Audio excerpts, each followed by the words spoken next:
Okay, this is part 2 of how I met my now fiance on a long haul flight from LA to London. So if you missed the first part, go watch that. But basically, TLDR is we had talked for 2.5 hours over a girl who was asleep in the middle.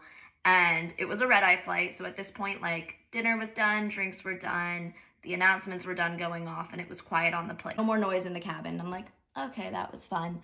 So I pull out my book and I start to read, and I'm reading for no more than 5 minutes. Like, I read half a page of my book, and his phone comes over the girl who's still asleep, into my tray table, and it's his notes app. And he had typed out a note, and it said, "Have you got a boyfriend?"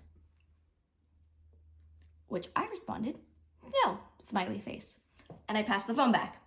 We continued to do this over the sleeping girl again, like fully passing phones for the next 30 minutes. And he's like, "I wish I could be sitting next to you." And I was like, "You should have moved when you had your chance, blah, blah, blah, blah, blah." We like talked, and it came down to the point where he was like, "Okay, I want to sit next to you." And I was like, "I mean, I'm down, but like, I don't really know what to do about this. She's asleep."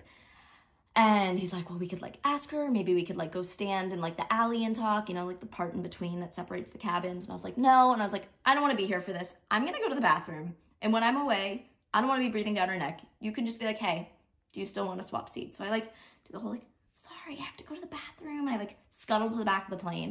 And I'm like, I don't know if this man needs 2 minutes. Like, is he a man? Like, is he going to ask right away? Or is he a boy? Is he going to like take like 10 minutes, right? Like, is he going to be like, "Oh, sorry." So at this point, I'm like, okay, I got to go back to my seat. I like made friends back there. I was letting everybody before me. And I come back to my seat, and Mr. 6'2" is sitting in the middle seat. So that is the story of how my now fiance moved to the middle seat for a woman he barely knew. There's still like 7 more hours of this flight, this story to be told. So if people are interested, I can do a part 3 and share more. Thank you for listening and following along.